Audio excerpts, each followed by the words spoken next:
వ్రతశాల ఇది నా యేసు నివసించశాల. దేవునికి మహిమ కలుగునుగాక. మనకిచ్చినటువంటి లేఖన భాగం చదువుకుందాం. పరిశుద్ధ గ్రంథంలో నుండి యెషయా గ్రంథం 54వ అధ్యాయం 10వ వచనాన్ని చదువుకుందాం. పర్వతములు తొలగిపోయినను, మెట్టలు తత్తరిల్లినను, నా కృప నిన్ను విడిచిపోదు. సమాధాన విషయమైన నా నిబంధన తొలగిపోదు అని నీ యందు జాలిపడు యెహోవా సెలవిచ్చుచున్నాడు. దేవుడి శ్రేష్టమైన మాటలు దీవించి ఆశీర్వదించునుగాక. దేవుడు ఎంతో ప్రేమతో ఈ మంచి మాట సెలవిస్తున్నాడు. ఏంటి ఆ మంచి మాట అంటే, చాలాసార్లు దేవుడు నాకు ఇచ్చిన వాగ్దానాన్ని దేవుడే మర్చిపోయాడు. దేవుడు నాకు ఇచ్చినటువంటి ఆజ్ఞను దేవుడే మర్చిపోయాడు అని చాలాసార్లు మనం అనుకుంటూ ఉంటాం. ఒకవేళ దేవుడు నాకు ఇచ్చిన వాగ్దానాన్ని దేవుడు నెరవేర్చే మాట అయితే నా పరిస్థితులు ఇలాగుండవు,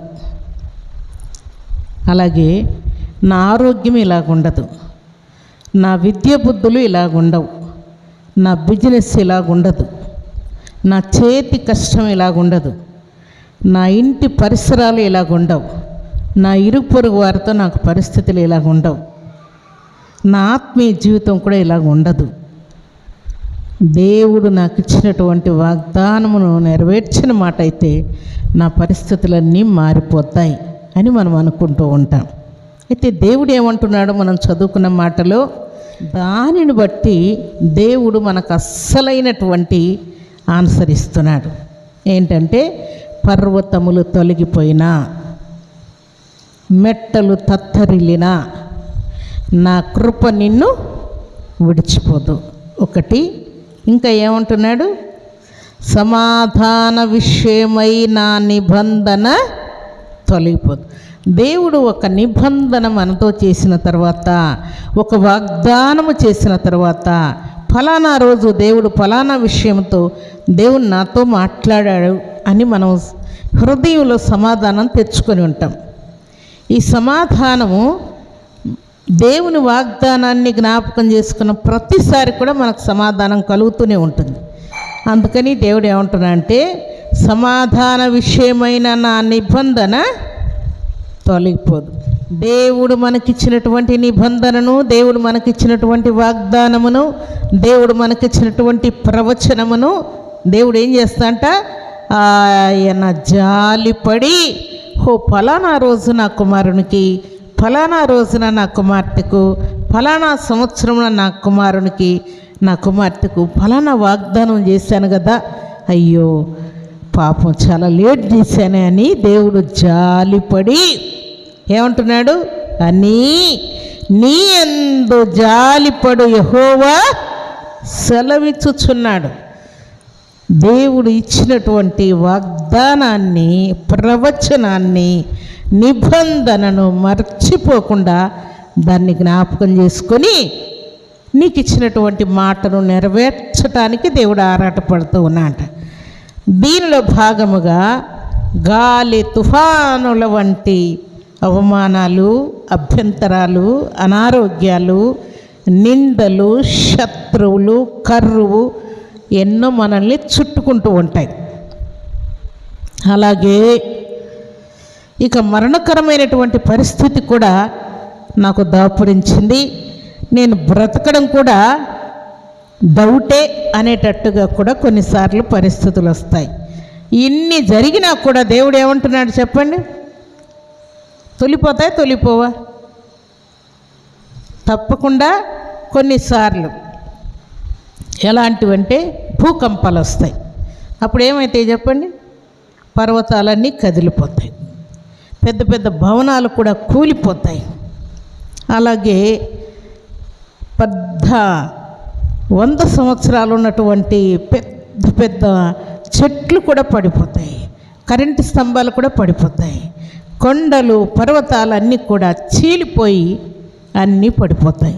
అందుకని దేవుడు ఏమో చెప్తే నా పిల్లలకు ధైర్యం వస్తుందేమో అనకుండా, పర్వతములు తొలగిపోయినా, మెట్టలు తత్తరిల్లినా, నా కృప మాత్రం నిన్ను విడిచిపోదు, నా ప్రేమ నిన్ను విడిచిపోదు, నా జాలి నిన్ను విడిచిపోదు, నా సహాయం నిన్ను విడిచిపోదు, నేను ఇచ్చిన నిబంధన వాగ్దానము నీ మీదే ఉంటుంది అని నీ యందు జాలిపడి యెహోవా సెలవిస్తూ ఉన్నాడని దేవుడు మాటిస్తూ ఉన్నాడు. అందుకే చూడండి 29వ కీర్తన 28, 29 వచనాలు.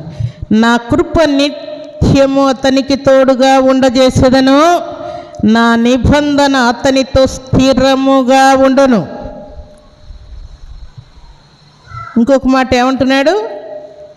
శాశ్వత కాలము వరకు అతని సంతానమును, ఆకాశమున్నంత వరకు అతని సింహాసనమును నేను నిలిపెదను. దేవునికి స్తోత్రములు కలుగునుగాక, దేవునికి మహిమ కలుగునుగాక.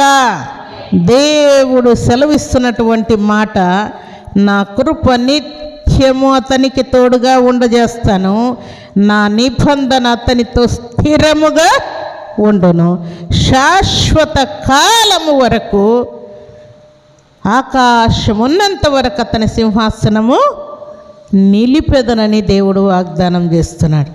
దేవుడు ఇచ్చిన మాట ప్రకారం దేవుడు మనకిచ్చిన ప్రతి వాగ్దానమును కూడా శాశ్వత కాలం, మనం బ్రతికి ఉన్నంత కాలం, దేవుని యొక్క రాకడ వచ్చేంత వరకు, భూమి ఆకాశము నిలిచి ఉండేంత వరకు దేవుడు ఇచ్చిన వాగ్దానం నిలిచే ఉంటుందని దేవుడు జ్ఞాపకం చేస్తున్నాడు.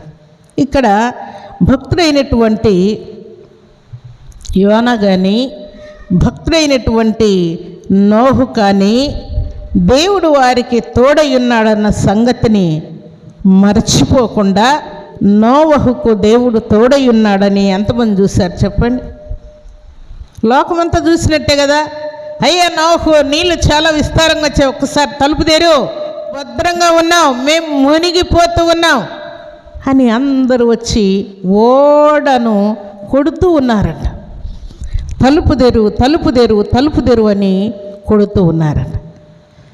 ఇప్పుడు తలుపు కొట్టిన వారందరికీ నోవహునకు దేవుని యొక్క కృప తోడయిందని గుర్తించారా లేదా? గుర్తించారు కదా. మిగతా వాళ్ళందరూ ఏమైపోయారు? అందరూ చనిపోతూ ఉన్నారు, దుర్వాసన కొడుతూ ఉన్నారు.